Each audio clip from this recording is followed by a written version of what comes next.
Hi hi ఎలా ఉన్నారు అందరూ? మీరందరూ బాగున్నారని అనుకుంటున్నాను. నేనైతే చాలా బాగున్నా అండి.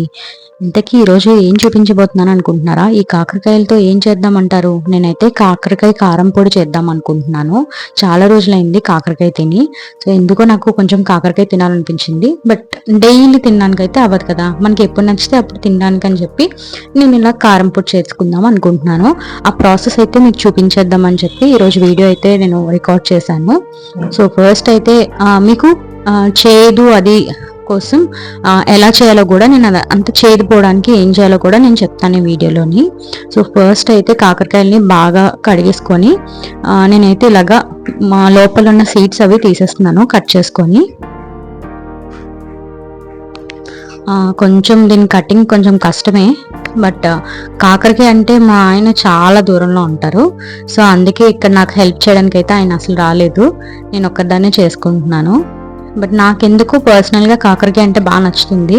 మా అమ్మమ్మ అయితే ఇది భలే చేసేవారండి. కాకరకాయ ఫ్రై చేసేవాళ్ళు, కాకరకాయ కర్రీ చేసేవాళ్ళు, అన్ని వెరైటీస్ అయితే నాకు బాగా నచ్చేవి. ఈవెన్ మీకు ఒక టిప్ చెప్తాను. మీకు ఎప్పుడైనా పీరియడ్స్ వచ్చినప్పుడు పీరియడ్స్లోని పెయిన్ వస్తే కనుక కాకరకాయ మనకి లీవ్స్ ఉంటాయి కదా, ఆకులు, ఒక రెండు లేదా మూడు ఆకులు తీసుకొని జస్ట్ చేతిలో ఇలా నలుపుకొని దాని నుంచి వచ్చే రసం ఉంటుంది కదా, ఒక స్పూన్ తీసుకొని ఆ స్పూన్లో గట్టిగా పిండండి. సో ఆ కాకరకాయ జ్యూస్ ఆ ఆకుల నుంచి వచ్చే జ్యూస్ ఉంటుంది కదా, జస్ట్ ఒక హాఫ్ స్పూన్ అయినా చాలు. ఆ హాఫ్ స్పూను మీకు పీరియడ్ వచ్చినప్పుడు పెయిన్ వస్తున్నప్పుడు అది తీసుకున్నారనుకోండి, మీకు ఒక హాఫ్ అన్ అవర్లో పెయిన్ అయితే తగ్గిపోతుంది. సో ఈ ప్రాసెస్ అయితే మా అమ్మమ్మ నాకు చిన్నప్పుడు చేసేది. నాకైతే అసలు ఒక టాబ్లెట్లా పనిచేసేది. అదైతే నాకు ఫస్ట్లో చాలా పీరియడ్ పెయిన్స్ అయితే ఉండేవి. మా అమ్మమ్మ అయితే నాకు ఫస్టే అలా కాకరకాయ ఆకు చిన్న జ్యూస్ చేసి ఒక స్పూన్, లేదంటే మరీ స్పూన్ అక్కర్లేదు, స్పూన్ అంటే ఒక చిన్న స్పూన్ అనమాట, పెద్దదేం కాదు, లేదంటే ఒక పెద్ద స్పూన్ అయితే ఒక హాఫ్ స్పూన్ అనుకోండి. సో అలా ఒక హాఫ్ స్పూన్తో నాకు ఆ జ్యూస్ ఇచ్చేదన్నమాట. అది తాగగానే ఒక హాఫ్ అన్ అవర్కి చాలా రిలీఫ్ వచ్చేదండి. ట్రస్ట్ మీ గైస్, చాలా వర్క్ అవుతుంది. అంటే ఎవరు పీరియడ్ టైంలో టాబ్లెట్స్ తీసుకోకూడదు అనుకునే వాళ్ళు ఒకసారి అయితే ఈ టిప్ ట్రై చేసి చూడండి. సో ఇప్పుడైతే మన కాకరకాయని ఈజీగా మనకి బ్లెండ్ చేసుకునేవి కొన్ని ఉన్నాయి కదా కటింగ్ టూల్స్. నేను ఇదైతే మాకు ఒకళ్ళు రిటర్న్ గిఫ్ట్లో ఇచ్చారండి ఒక ఫంక్షన్కి వెళ్ళినప్పుడు. సో అందులో అయితే నేను ఆ పీసెస్ అన్ని వేసుకొని ఇలా చిన్న చిన్న ముక్కలుగా తరిగేసుకున్నాను. ఇలా చిన్న ముక్కలుగా ఎందుకు తరుగుతామంటే మెయిన్ ఆయిల్ ఎక్కువ అబ్జర్వ్ చేయదన్నమాట. పెద్దవంటే కొంచెం మనకి ఫ్రై చేయడానికి ఆయిల్ ఎక్కువ పడుతుంది. ఇలా చిన్న చిన్న ముక్కలుగా తరుక్కున్నామంటే ఆయిల్ మనకి ఎక్కువ పడదన్నమాట. సో అందుకని నేను ఇంత చిన్న చిన్న ముక్కలుగా తరిగేసుకొని అండ్ అందులో పసుపు ఉప్పు వేసి కాసేపు పక్కన పెట్టేశాను. మనకి ఆ పసుపు ఉప్పు పట్టిన తర్వాత కొంచెం గట్టిగా పిండితే చేదంతా పోతుందండి. సో నేనైతే ఇలా చేదిపోవడానికి ఈ ప్రాసెస్ అయితే ఫాలో అవుతాను. ఇక్కడ మీకు చూపిస్తున్నాను కదా, నేను సేమ్ ఈ గ్లాస్తోనే నేను కొలత తీసుకున్నాను. మీకు ఆ గ్లాస్తో కొలత కూడా చూపిస్తున్నాను. సో ఆ గ్లాస్తోనే ధనియాలు, మినపప్పు, శనగపప్పు అండ్ జీలకర్ర, చిన్న చింతపండు అండ్ ఇది వచ్చేసి ఎండుమిర్చి. నేను కారం తక్కువ తింటాం మేమంటే మా హస్బెండ్ తినరు. ఇన్ కేస్ మా ఇంటికి ఇప్పుడు అత్తమ్మ వాళ్ళు వచ్చినా అమ్మ వాళ్ళు వచ్చినా వాళ్ళు కూడా కారం తక్కువనే తింటారు. సో ఎప్పుడైనా ఎవరైనా వచ్చినప్పుడు పెట్టడానికి కూడా బాగుంటుంది కదా, సో అందుకనే నేను కారం తక్కువగా వేస్తున్నాను. ఈ మిర్చి అయితే అంత కారం అయితే ఎక్కువ లేదు. సో ఇవైతే డ్రై రోస్ట్ చేసుకోవాలి ఒకటిని. మనకి శనగపప్పు కొంచెం రోస్ట్ అవడానికి టైం పడుతుంది కదా, ఫస్ట్ శనగపప్పు చేసుకొని తర్వాత అందులో ఎండుమిర్చి వేసుకుంటున్నాను. తర్వాత అలా మెల్లిగా ఒక్కొక్కటి యాడ్ చేసుకొని నేనైతే వీటన్నిటిని డ్రై రోస్ట్ చేసేసుకున్నాను.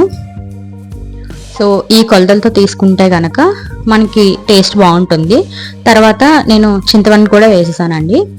సో మనం పక్కన పెట్టుకున్నాం కదా పసుపు ఉప్పు వేసుకొని, ఇప్పుడు ఇది గట్టిగా పిండుకొని ఒక ప్లేట్లో తీసుకోండి.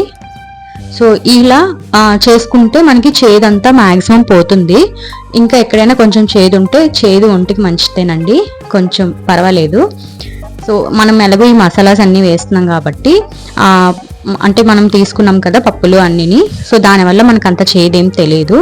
సో ఇలా పొయ్యి మీద అయితే కళాయి పెట్టుకొని కొంచెం వేడైన తర్వాత కొద్దిగా ఆయిల్ వేసుకొని, అంటే మీరు ఎన్ని కాకరకాయలు అయితే తీసుకున్నారో దానికి సరిపడా కొంచెం ఆయిల్ వేసుకోండి. నేనైతే ఎక్కువ ఆయిల్ వేసుకోవట్లేదు.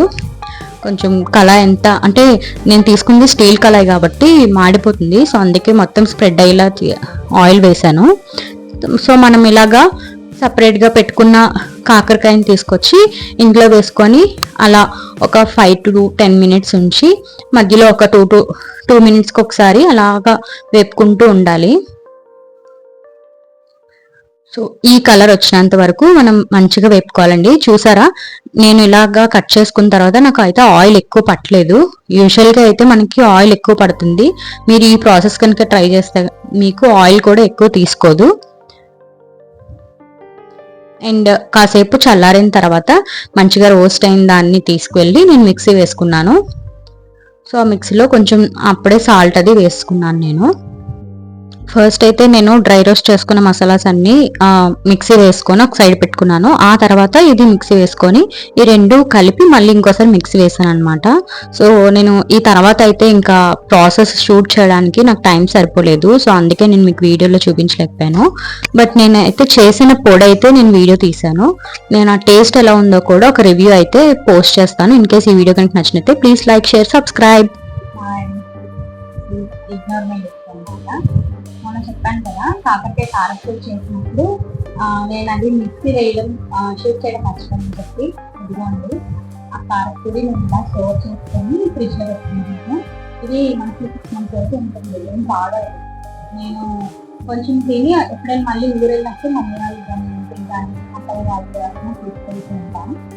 అండ్ ఈ కాకరకాయ పొడి టేస్ట్ ఎలా ఉందో మీకు టేస్ట్ చేసి చూపిస్తారు. అండ్ మొన్న వీడియోలోనే నేను చెప్పడం మర్చిపోయాను, అంటే మళ్ళీ పైన కామెంట్ యాడ్ చేశాను. అదేంటంటే వెల్లుల్లిపాయ యాడ్ చేయాలన్నమాట. వెల్లుల్లిపాయ యాడ్ చేయమని చెప్పడం మర్చిపోయాను. మనకి ఎప్పుడైనా ఇలా కారం పొడి చేసినప్పుడు వెల్లుల్లిపాయ మనకి మంచి టేస్ట్ ఇస్తుంది అనమాట. సో ఓకే, ఇప్పుడు మనం టేస్ట్ చేసేద్దాం కారం పొడి. నేను ఈ కారపూడి రైస్ని టేస్ట్ చేసి టేస్ట్ ఎలా ఉంటే మీకు చెప్తాను. బాగానే ఉంటుంది, ఎందుకంటే నేను చేశాను కదా, అంటే ఓవర్ కాన్ఫిడెంట్ కాదు, కాన్ఫిడెంటే. నేను ఆల్రెడీ ఒకసారి టేస్ట్ చేశాను అనమాట, బట్ అప్పుడు కూడా నేను వీడియో తీయడం మర్చిపోయాను. సో ఇప్పుడు ఇది ఎలా ఉందో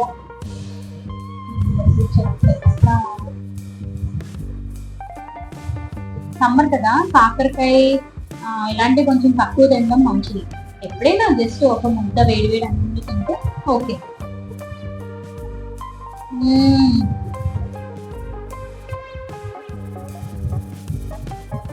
ఆ ఫస్ట్ దాంట్లోనే అసలు చేదంటూ లేదన్నమాట. మీరు ఒకసారి ట్రై చేయండి, చేదితే తెలియదు, చేదు లేకుండా చేసాను అనమాట. బట్ ఎక్కడో చిన్న చేస్తాను మీకు అసలు ఇది కాకరకాయ పొడిలకు కూడా అనిపిస్తుంది, ఏదో ఒక మంచి టేస్టీ కారపొడిలా అనిపిస్తుంది. అంటే పప్పుల పొడులు అవి ఉంటాయి కదా, అలా ఉంటుంది. రష్మి గైస్, టేస్ట్ అయితే చాలా బాగా వచ్చింది, చాలా బాగుంది. మీరు కూడా ఒకసారి ట్రై చేయండి ఇంట్లోని. మీకేమైనా డౌట్స్ ఉంటే